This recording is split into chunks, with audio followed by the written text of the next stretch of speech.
Broadcasting from the business capital of the world, this is the Podcast Business News Network.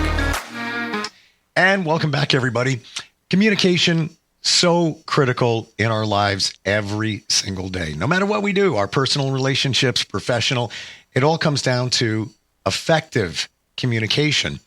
We're going to look at that today through the eyes of AI, artificial intelligence, the presentations you make, the way you interact with people.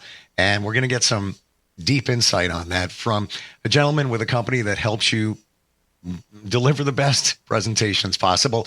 Effective Presentations is the company he's with. Jordan Jones is with us on the program today. Hey, Jordan, how you doing today? I'm doing wonderful. Can't really complain. Nice, beautiful Monday morning. I love what I do, so it's easy to come in, and I'm excited to work with you, talk with you about AI and public speaking and how it's kind of changing the playing field on exactly how we deliver presentations, especially in the modern day. There's so much that has changed. So I'm really excited to be here. Thank you, Steve, for having me.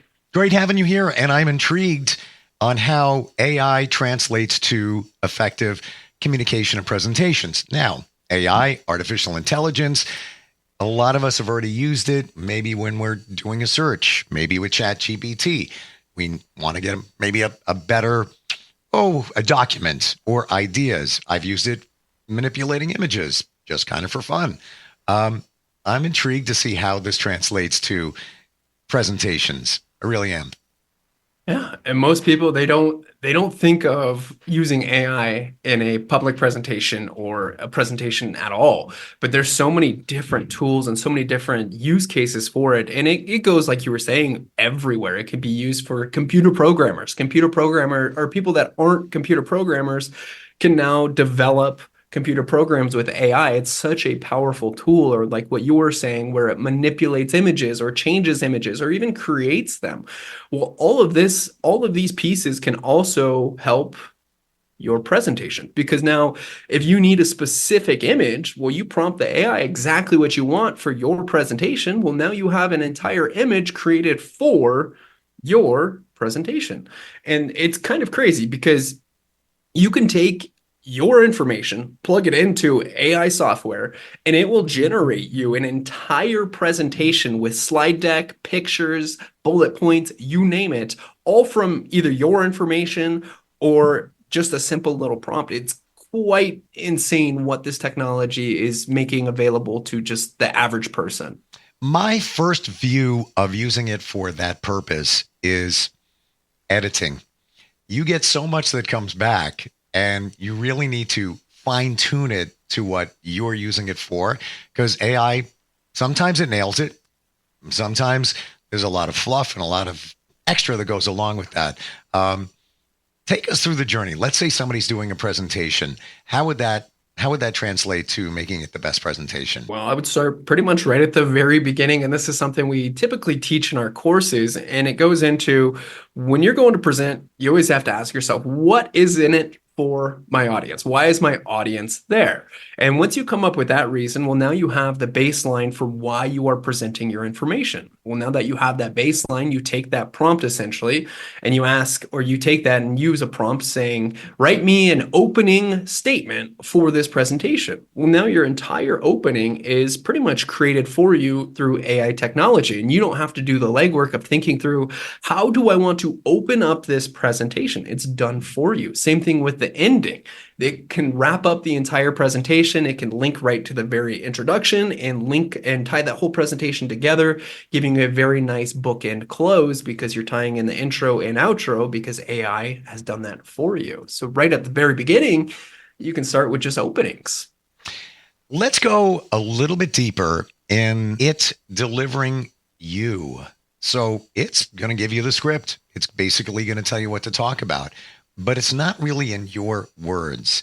How do you go from that, from generating AI to making it personal? How do you do that? Well, you take your own personal experience. And this is something that I often tell clients is, just because you see somebody like, say, Steve Harvey, the host of Family Feud, go out and present that show, doesn't mean that everyone can go out and present like Steve Harvey. It's just not going to come out the same way because everyone's different. So you have to take that information and craft it around yourself. How does it make sense for you to share that? Say you created a power opening with AI. How do you craft that into your own message? Well, you take the script and you use it as a guideline. You don't use it as this is the absolute exactly what I'm going to say word for word. I'm going to read it from my script and my entire audience is going to know exactly what I'm saying, but they're going to tell that you're reading it and it's not authentic. And I think that's the key here is you take the information, you use your own words, your own verbiage, and your own style of presenting, and you deliver that message. And if you generate an opening that you don't like, well, keep generating them until you find one that you do like and does fit your personality. My biggest challenge here is people can confuse me with Steve Harvey because my last name is Harper, Steve Harper. Just kidding. No, I'm serious. It happens all the time. How do you suggest somebody deliver a presentation? So you could write it yourself. You could have AI write it for you. Here you are. It's presentation day. Whether it's a PowerPoint, whether it's a Zoom video, is it bullet points that you would have in front of you? Obviously, you don't want somebody reading. You want it coming from within. Yeah, absolutely. Having bullet points. You don't want to read verbatim, word for word, your script because, well, your voice now changes. When you're reading, your voice stays in a very flat, monotone affect. And if you've ever listened to somebody that's very monotone for an extended period of time, naturally you start to tune out. So I would recommend you have your bullet points. And then sometimes there's the argument of, well, I have really key information, really key details that I need to get across to my audience. Well, in those cases, have that completely written out with that exact number that you need to be able to share with your audience. But for the most part, if you can't present your presentation from bullet points, you're going to struggle delivering that presentation because you're probably not prepared enough to actually go out and deliver it if you can't do it from bullet points. Personally, I hate reading. I really do. Even if I'm asked to, when my voice is not dealing with a cold, to even host a fundraiser, which I have one coming up in 2 weeks. They're going to send me the stuff in advance. I'm going to look it over. I'm going to breeze through it, but I hate using the word hate, but I loathe reading. So in what you're talking about, the finite details, I might turn around and say at that point, you know what? I'm going to read it here because I want to make sure that every detail is clear. So you're telling people, yeah, I'm going to read this right now. I'm looking at something here. I want to go to your journey, Jordan, and how you overcame feeling uncomfortable delivering a presentation. How did that work for you? That was a long, strenuous journey. I think back to when I first started, my very first day of public speaking 101 in community college. I absolutely bombed, gave the worst introduction speech ever. And it was probably the worst speech in that entire class. And it's kind of ironic because now I teach the subject today.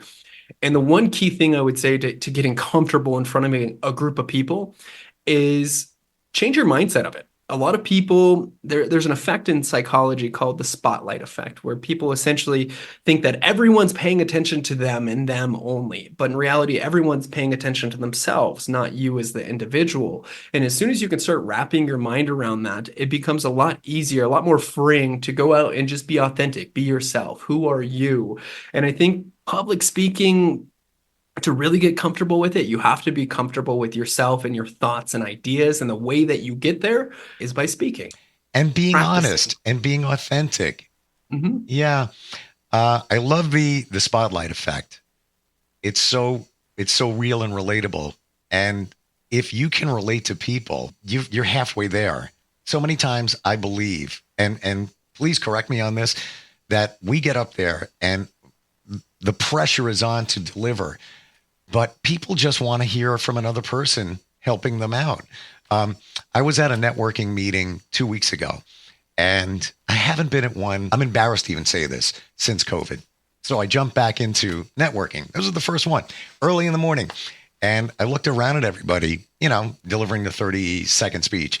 And I said, so this is what you people do at 7 o'clock in the morning, because it's been so long. And I was being real. Like I've worked in morning radio for decades.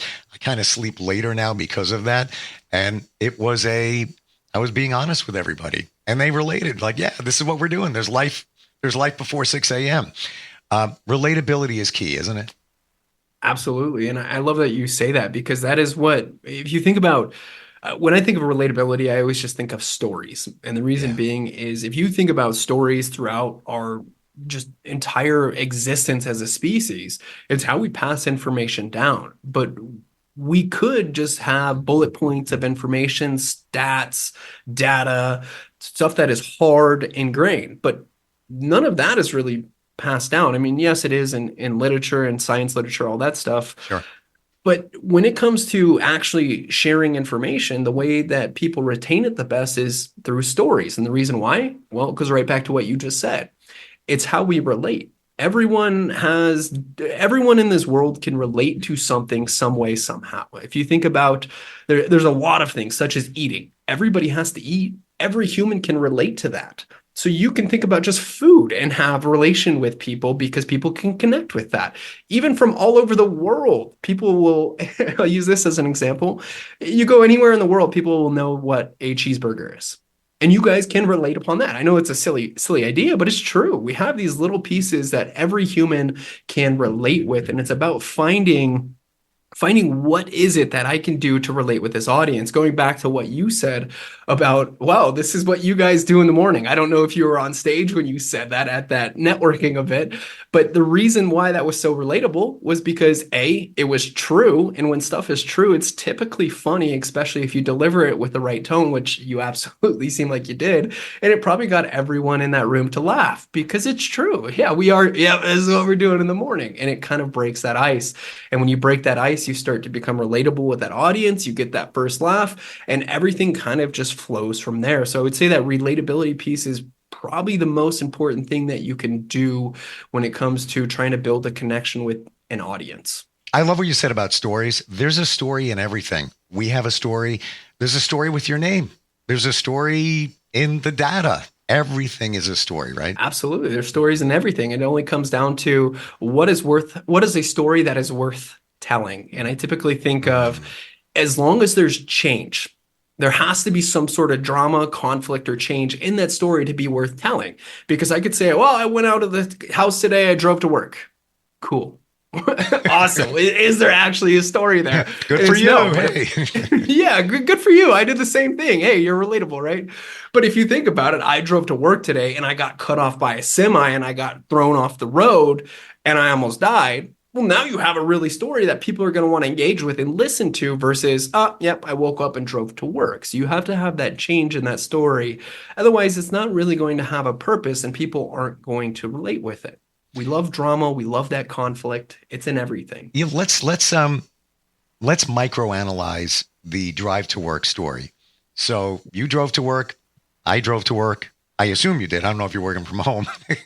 Not today. I did drive in today. Gotcha.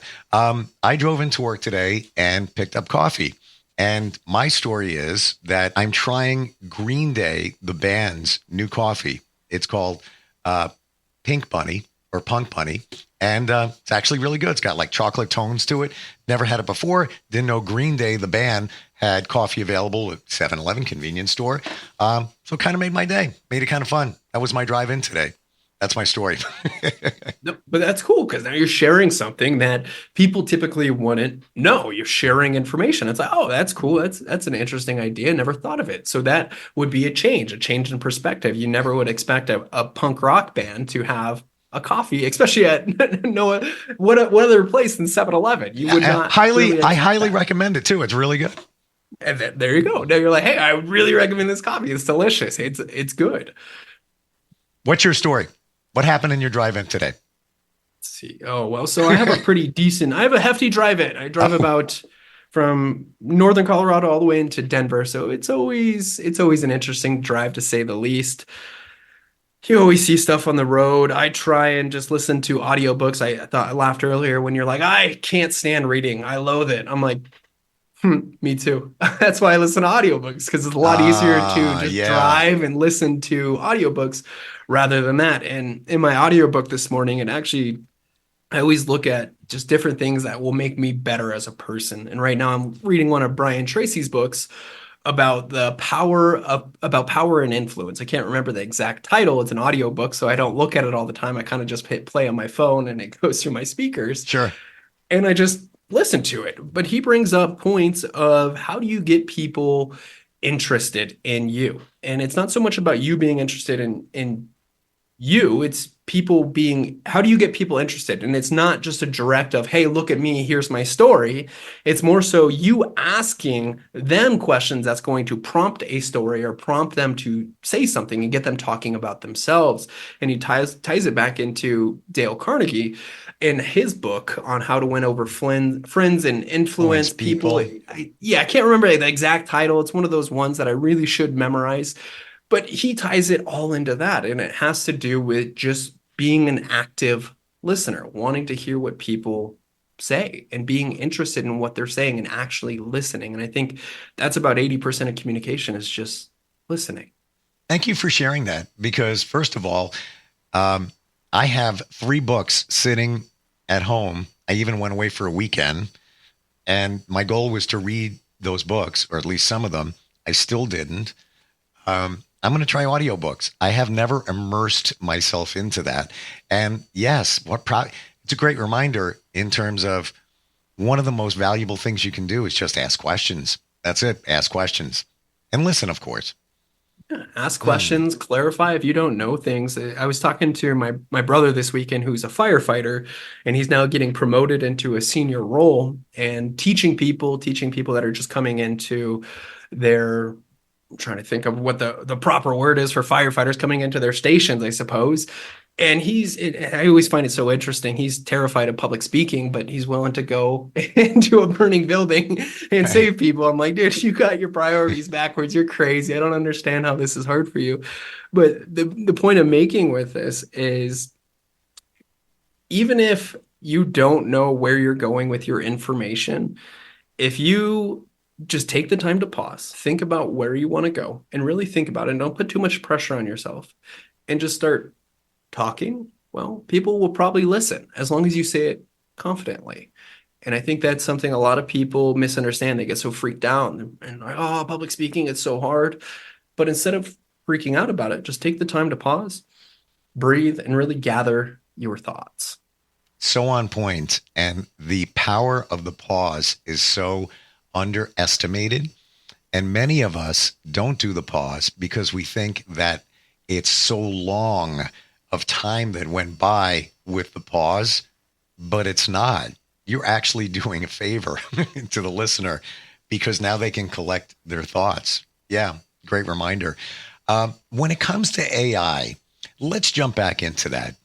Some other ways that we can use that to deliver an effective presentation. I would recommend just thinking about your content, write it out, put it in AI, and have it summarize it for you. What are the key points here? There's so many different use cases for it. You could put it in to create your entire presentation if you want. I wouldn't recommend you just run with it. I would definitely say proof check everything, make sure you're going through it over and over again, and practice it. I think that at the end of the day, the biggest piece to using AI in public speaking or any sort of presentation is you don't just take it verbatim. You use your own words, your own thoughts. It goes back to what we were talking about earlier, just being authentic, relatable, be yourself, but use it as a tool. And one thing we always say here at Effective Presentations is your slide deck and all your visual aids, they are the side salad. You, as the presenter, are the filet mignon.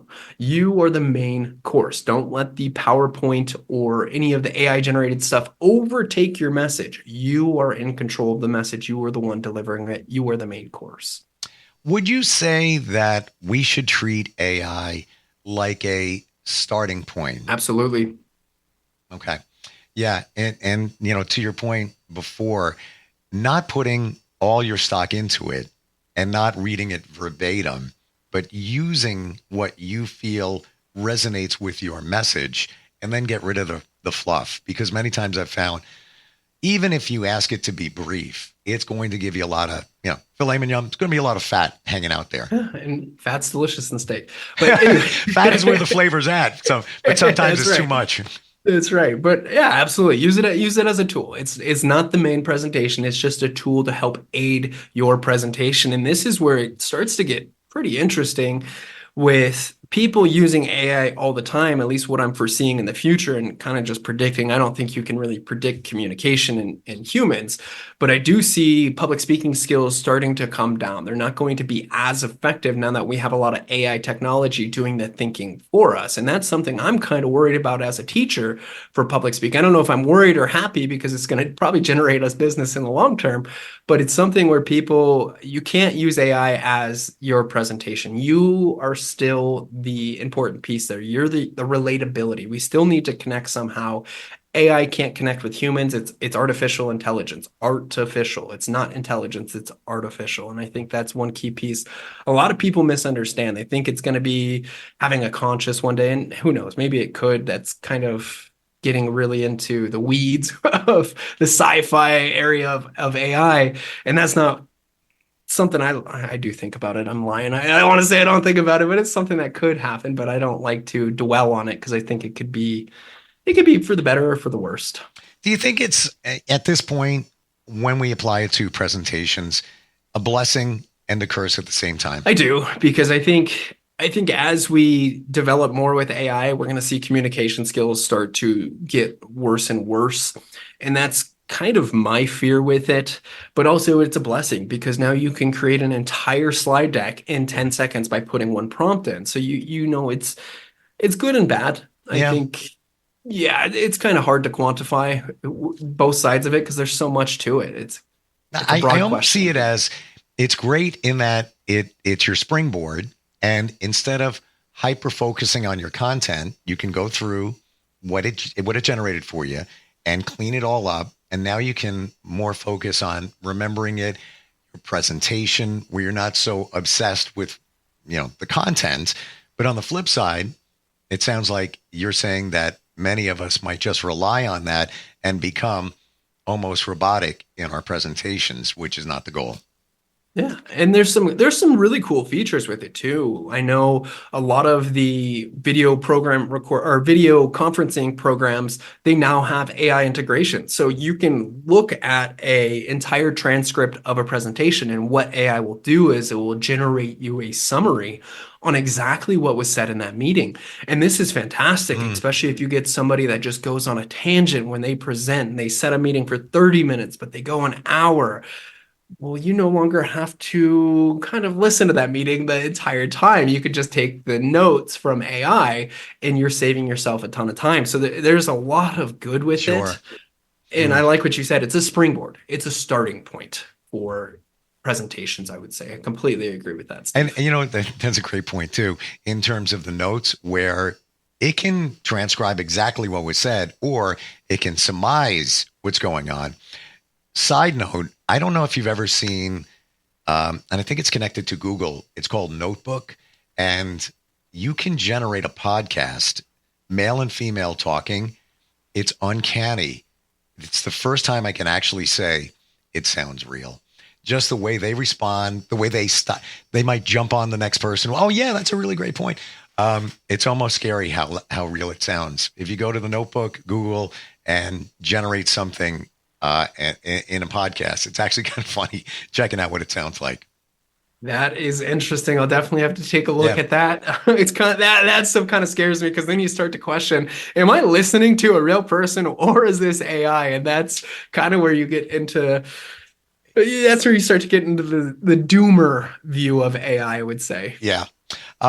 Great talking with you today. Love all the insight and the reminders and all of this. How do we find you, Jordan? How do we connect with you?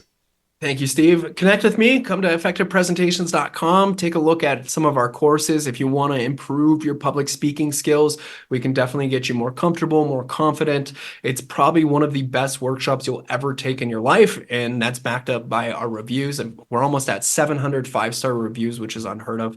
So come check us out. If you want to schedule a time to chat with me, you can find me on our website. Awesome. Great talking with you today. Appreciate all of it. And looking forward if we get a chance to get together soon.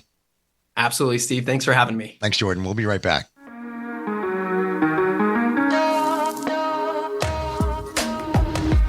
Broadcasting from the business capital of the world, this is the Podcast Business News Network.